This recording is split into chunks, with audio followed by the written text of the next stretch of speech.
Okay. Hey Tova, how are you? Hey, thanks for having me again. Yeah, I'm so excited for this. I'm really, really excited. Thanks for joining. Um, so our last video, Tova shared her experiences and we both shared our experiences.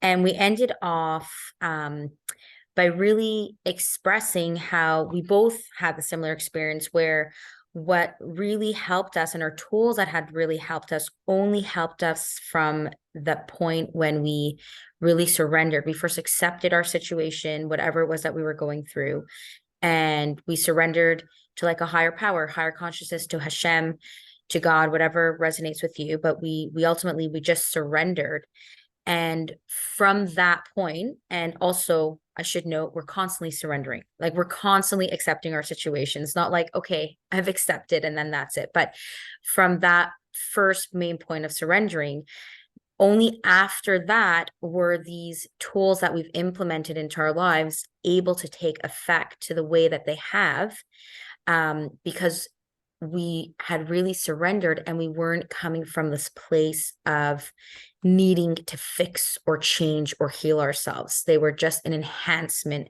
to our lives. And personally for me, I don't know if you, I mean, probably for you as well, Tova, but these are things that I still do every day. They're part of my daily routine.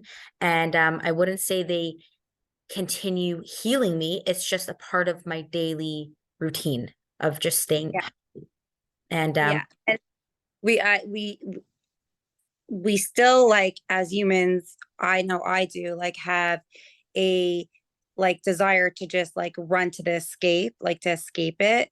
But it's really just training ourselves like not to escape, but to sit in it, to accept, to yeah, surrender, and be like, this is, and then from this place of acceptance and from this place of surrendering and from this place of also like this faith, right? Because once you accept, you the only thing you have left is this faith in God that He's going to be the one, or that together we can all you know heal, right? And healing is not, by the way, healing is the result, healing is not the goal yes, always, yes, but of course that's what we all are looking for. Once we come from to this place, then we're at a really good baseline to start the healing process, and then we can put in the practices. yes, yes. So I would love to hear from you. I mean, I know I shared on some of my previous videos, but very briefly of what has helped me. And I would love to hear from you what has helped you and what you've implemented into your life, into your daily routine. Okay, so Shifra mentioned in a previous video that there's almost like uh inundating amount of information on the internet and around of healing tools, and like how do you know which one resonates with you, Yeah. right? And so there are so many, but you really have to choose the ones that are effective for you in a healthy way. So Shipper and I were discussing to break it down in just to three things that have helped us and help that we can, also like relate to each other in. And three things that have helped us. And starting from the most physical up to the most spiritual. So Yeah. we're going to start with the first one, which is really the most basic. Okay. So the first thing that has helped me in my most like anxious moments and moments where I'm so in my head and that like where we have those looping thoughts and we can't get out, or when we feel like this dread, like we're never getting out, is really something very physical and simple. And that's called tapping. Right. I love And I tapping. don't know I don't know if you've ever seen anybody do this or this or this or this, but that's actually called something real. That's something called EFT, which is a tapping method. Yeah. Yeah. And tapping was really, really helpful for me. I actually didn't even know that I was tapping and that it was a real thing, but I was, in real anxious times when I needed to feel grounded. I wasn't like my body's physically here, but my mind, my soul, like it's just not in this world. And it can be very, very disorienting, like extremely, you're not very present. So just I would find myself doing this and not even knowing what I was doing. And only later found out that there's actually something called tapping. And when you tap on certain points, meridian points, well, I'll just do a very, very basic overview. The body is essentially energy, and there's higher energy points in our body where the body's creating more energy. And it's somewhat like acupuncture, almost like, acupuncture points, they release energy. So you're sort of tapping on those points. I guess we can call them acupuncture points. It's on the meridian. And when you do that, not only are you bringing sensation to your body to let your body know, like, we're here, we're okay. It's calming the nervous system down, that feel, that touch. But you're actually, when you're tapping on specific points, you're releasing energy, you're shifting energy. And then with tapping too, once you actually use it as like not just to ground you, you can actually say certain mantras, and you're giving a voice to suppressed emotions or energies that you don't necessarily want to feel. But when you're talking and you're for example, you're saying, I'm anxious right now. I'm anxious right now. You're actually allowing that energy to move. Whereas if you're like, I'm anxious, but I can't feel anxious. No, I'm not anxious. You're kind of like in denial of what's happening. You're suppressing that. And the anxiety just needs to be released. It's like any other emotion. It's like happiness. When you're happy, you're not like, ooh, I'm going to suppress my happiness. You just express it. Obviously, it's a more comfortable emotion to express. But the same thing with tapping. Once you start tapping and you start using these phrases, you give a voice to those emotions and they release. And then you can replace it with phrases that you'd like. So you can, you'll do a round of tapping where I'm feeling anxious. And then you'll do another another round where you'll say, but I'm choosing to feel calm. I'm choosing to feel calm, and I'm choosing to feel calm. And you can just try. We'll post future videos of actually like a guided EFT. And if you just give it even a try for 2 minutes, you'll feel it in your body. Like I did it with someone the other day who was making so much fun of it. And after like 2 minutes, she's like, wow, something released in my back. And I was like, I should have gotten that on recording, because she was like totally not having it. But that's essentially what tapping is. It's really just grounding you and releasing moving energy. And again, this is one of the most basic things to ground you, because when on a most physical level, like when I'm like anxious and like I can't even catch my breath, or like I get into like, like this mode of like, this rabbit hole, this dark hole, and it's just basic. And other people are like, try breath work, which breathing is an incredibly powerful tool, but it's even before you're able to take control of your breath work, or like calm down enough to even like take those breaths, is just to start with your points and to tap. And even you're like, oh, for me, before knowing what it was just being able to feel my physical body and remind myself, like, you're a body in this world, you're right here, you're safe. And then as I went into the different tapping, I realized different points releases different things. And it's real. I know people make fun of me. They're like, Tova, this? And I'm like, yeah, actually. And it really, really helped release. And I think Shippa really sums it up very well as like just a short like blurb of what it Yeah. is. And again, if you're really interested and if you want to learn, Shippa will, I'll definitely upload some more videos, and I'll upload links also as well when I upload this video of where people can find more information on tapping. Because yeah. it's not something you even need to go to someone to do. Obviously, that's very beneficial. But even just as a start, like, you can just follow along on YouTube. There's so many videos. Yeah. And also, once you start with the positive mantras, right? As we said, everything starts in our head, right? Then it really, as you're doing it, we know that there's a body mind connection, right? That's not new news. Now, what you're doing is when you're mixing the physical, the tapping, releasing the energy, or even feeling your hands on your body in this points together with the positive mantras, there's something that just clicks. Like it's like it becomes that your mind actually believes Yeah. these positive things, because these positive things are true. Just in that moment, you're blocked from feeling it or seeing it, or your perspective is just all doom and gloom, and you're able to just sort of like shift it little by little. It's not like Yeah. this major wake up call. It's just little shifts to get yourself back to a baseline of neutrality. Yeah. Where you want to be is neutral. You don't have to be like, ooh, super positive, or oh, crazy pain and anxiousness. It's really just neutral. Things are sometimes good, things are sometimes hard, right? And just getting back to that neutrality, if you say your positive things, mantras together with the physical, it really just, for me, has really just helped me get back to that neutral state, Yeah. very basic neutral state and baseline. Um, and then we can continue with our next steps. Yeah. Thanks for that. That was really good sum up. I love it. Okay, you're welcome. So what so that was the first. We covered tapping, and then there was the second. Do you want to Yeah. give it a go? So the second for me was journaling. Okay. Now, journaling is right once I'm calm and once I'm like back to my neutral time and once I find space, right? I really took to physically taking a pen and paper and taking your thoughts and just putting them on there. Now, the first and most basic and first way to journal is just to take your myriads of thoughts and put them on paper. And it's sort of just like a release in it of itself, right? And that's what I would do, right? Because it's just sitting there and I want to get it out.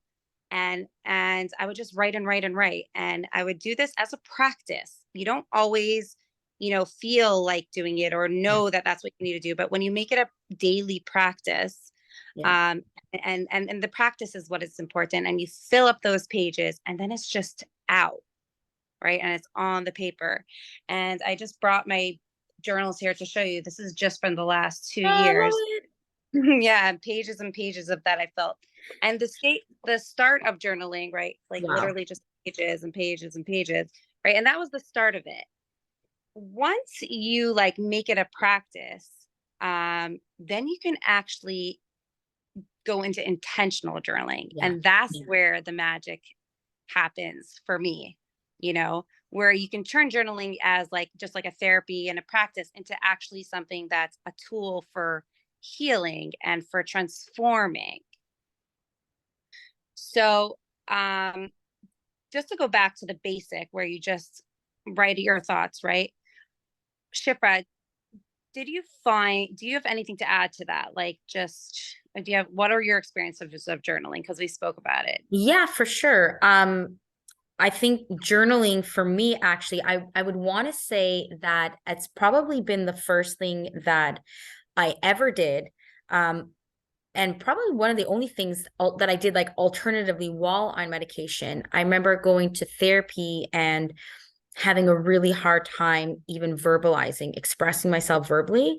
So I would journal, and I would actually bring my journals to my therapist, and like she would read them. And then like that's how we would do our session, because I had such a hard time expressing what I was going through.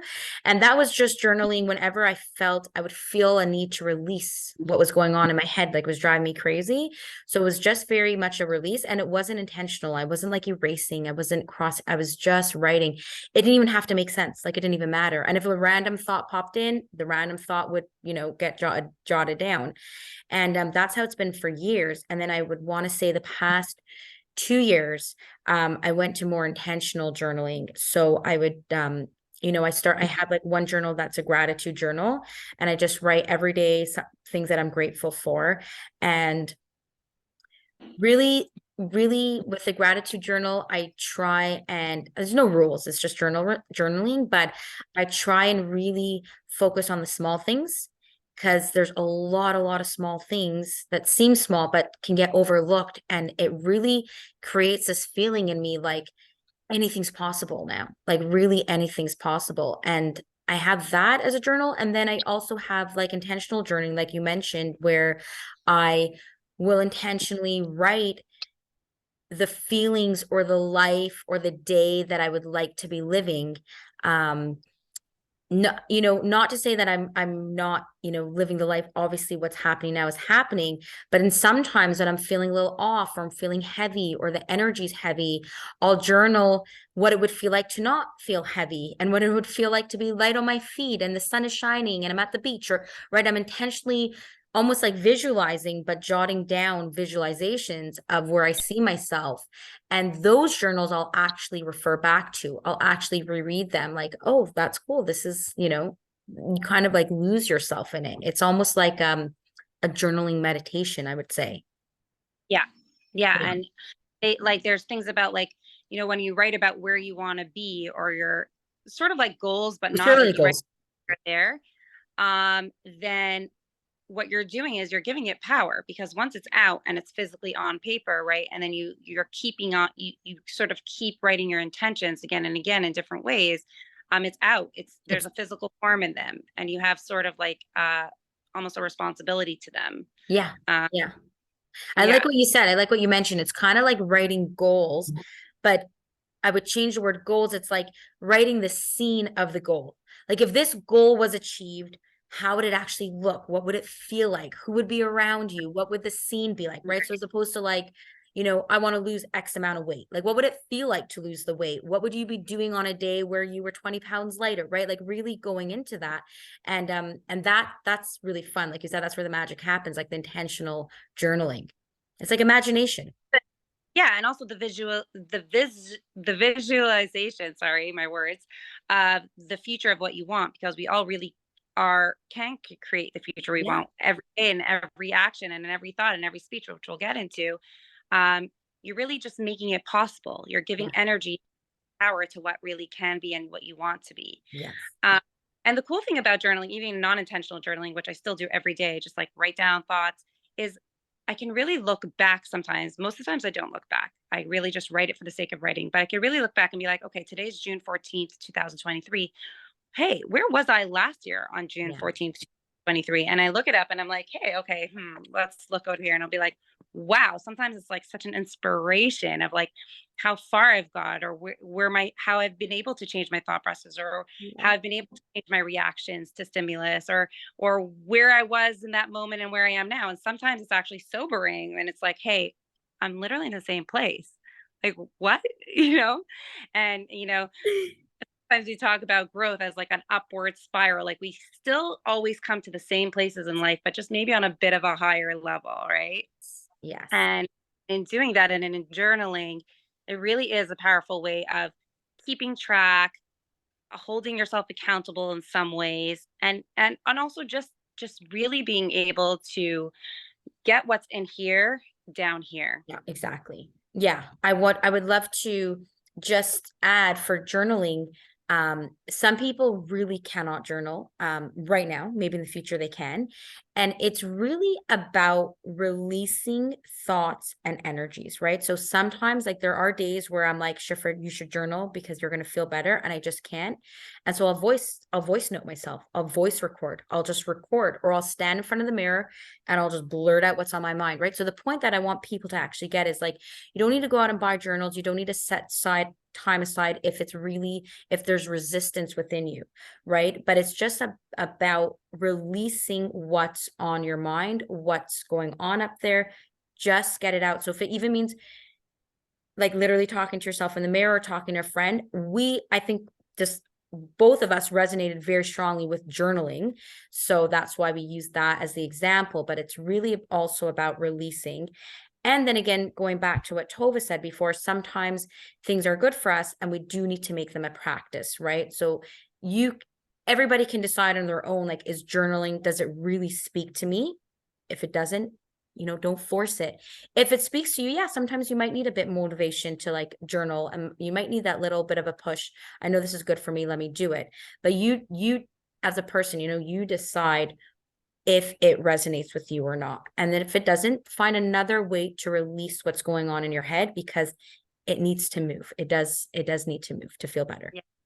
And something interesting that you mentioned that I find is actually quite important is making something a daily practice, Yes. right? Yes. Because not always are we in the mood to do something, and not always do we do things naturally. Even if we are in the mood, we don't remember to. And it's sort of like not necessarily like a discipline, because discipline sort of has this like, negative connotation of like, am I a disciplined person? Am I Yeah. not a disciplined person? But sort of more like a daily practice, Yeah. whether there's when I was in the throes of my anxiety and suffering, I hardly could do anything daily as a practice, because I was so busy surviving Yeah. and just like reacting to the stimuli that came into my life, one thing after the next, just dealing with it. And right.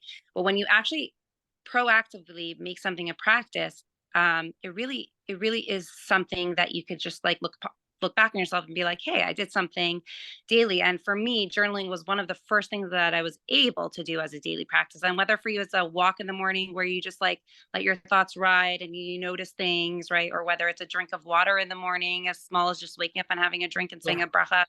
What it doesn't matter what it is necessarily. You can start small, but journaling was one of those daily practices that really, I would say, jump started Yeah. uh, my my growth. That's amazing. That's amazing. Yeah. Yeah.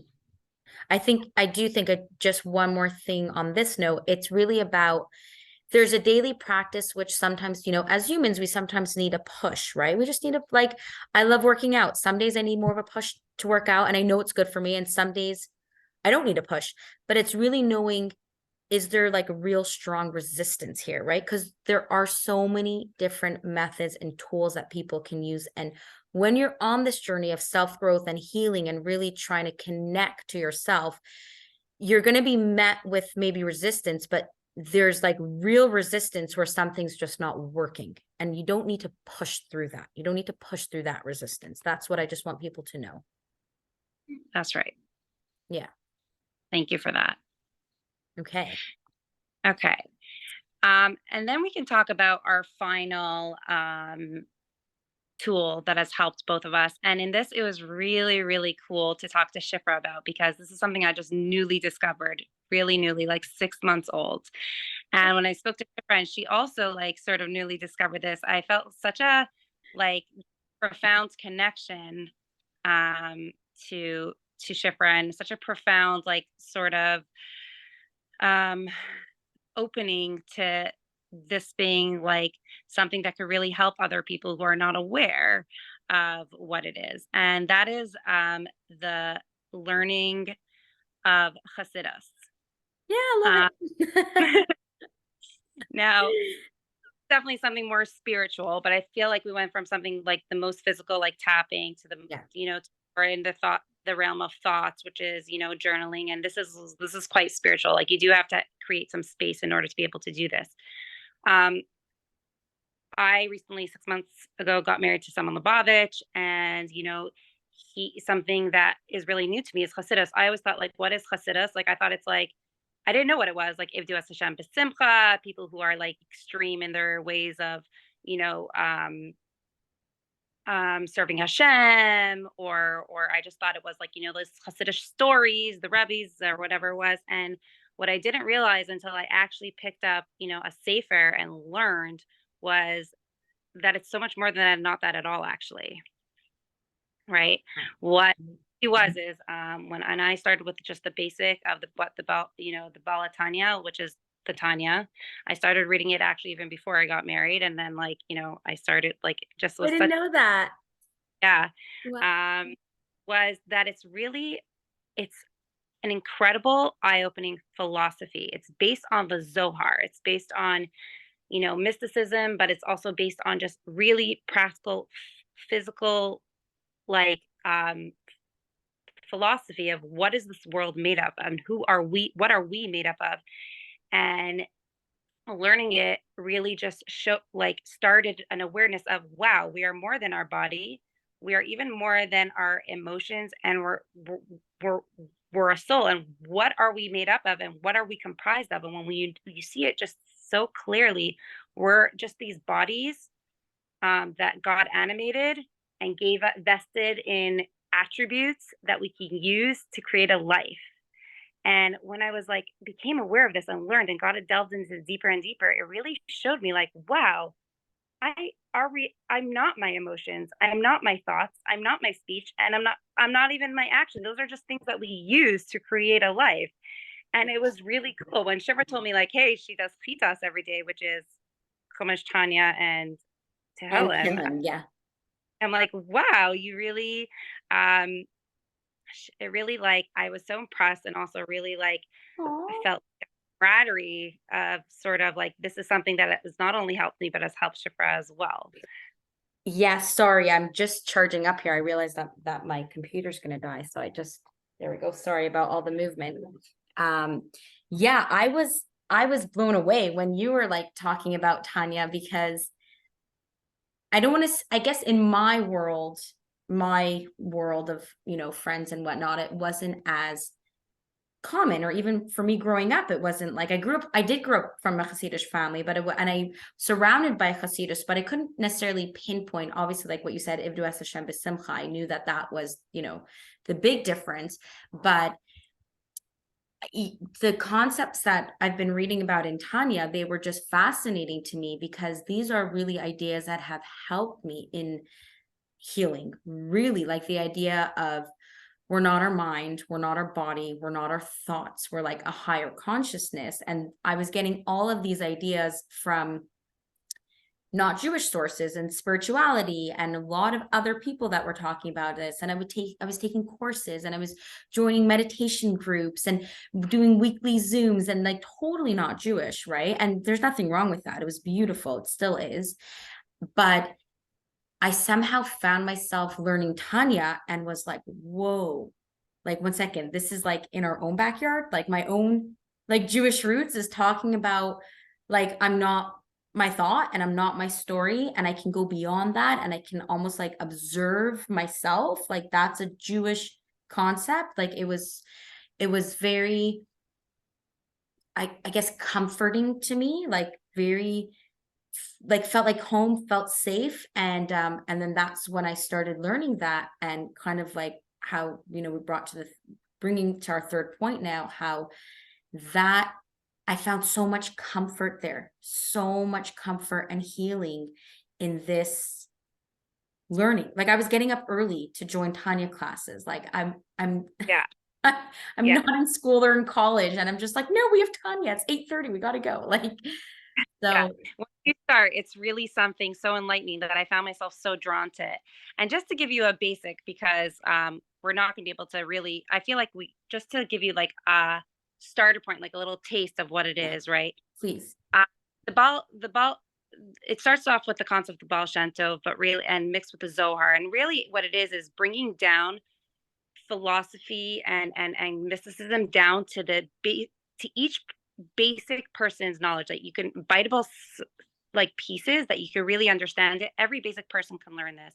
And what really it's talking about is that we are what we are comprised of, right? We have like three distinctions of nefesh, ruach, and neshama, right? Right. We have nefesh, our ruach, and neshama. Our nefesh is like our soul, our ruach is our energy, our neshama is our godly soul. And then the attributes that Hashem gives us, which is the 10 spheros, right? The emotional attributes that Hashem gives us that comprises of how we work. So it starts off with Chachma, Bina, and Das, which is, intellect, understanding, and knowledge. And those are the three mothers of what we have, which is here. And then there's the next 10 spheros, which is basically what God created the world with of the 7 days. And as Shifra spoke about, we have a piece of God in us. So we have those attributes. And it's really just quite incredible. It has like sort of like two sides to it, Yeah. where there's the chesed, kindness, and then there's the gevura, the strength. And then there's the tiferet, which is the beauty. And then there's the netzach, the endurance. And then there's the hod, the splendor. And then there's the yesod, which is foundation. And then there's malchut, which is royalty, right? And it goes also, it really actually connects with those meridian points Yes. or the chakras of the different parts of the body, to open it, right, in those points as well. And it really connects with all the old teachings and all the new age teachings as well, of the chakras and the meridians and the body points and whatever. And what these really are is God's attributes, and he gave it to us to use as well. And it's the two opposing forces of the kindness and then the strength, and we need both.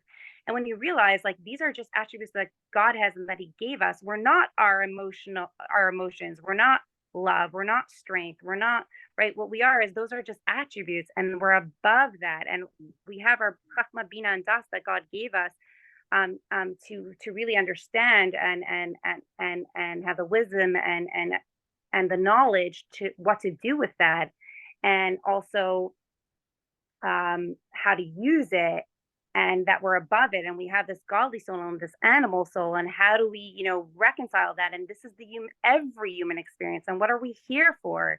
To sort of go above it. Like we're here to like go above that, as Shifra said, as being that higher consciousness, and go above it and really be able to look at it from above and be like, choose, we can choose what are we going to do with it. And that's really quite empowering, and And knowing, liberating.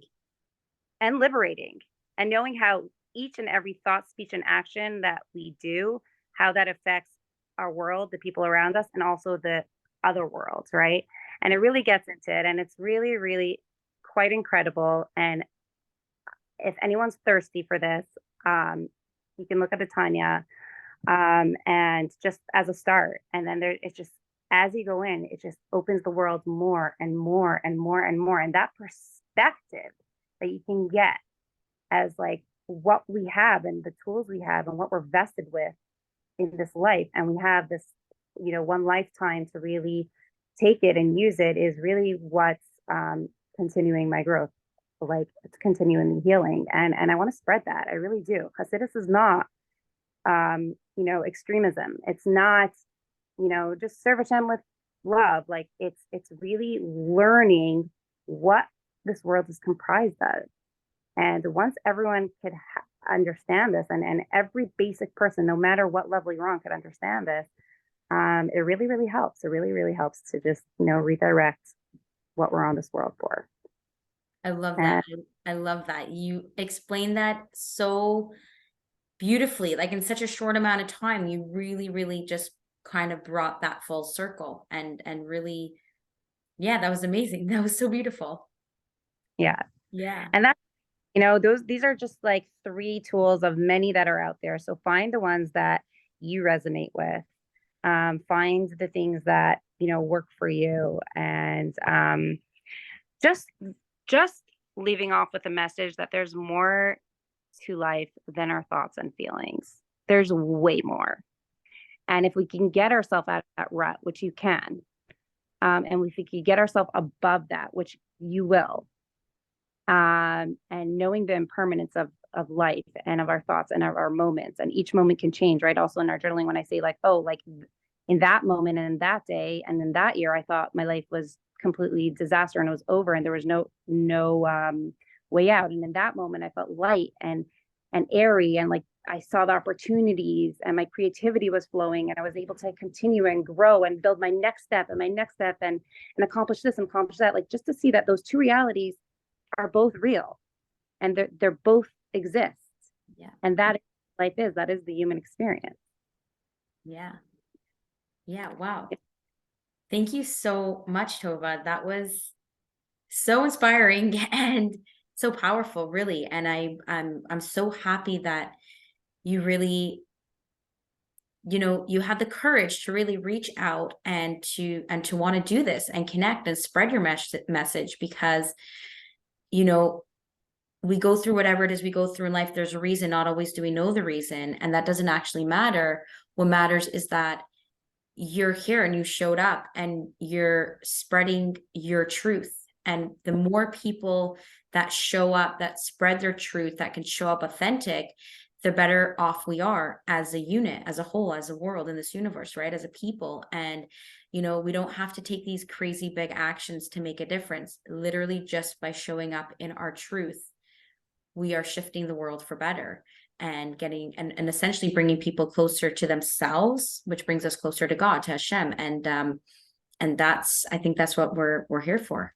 And so I want to thank you so much. And thank you for this opportunity. Of course. Of course. Okay. Okay. Bye. Bye.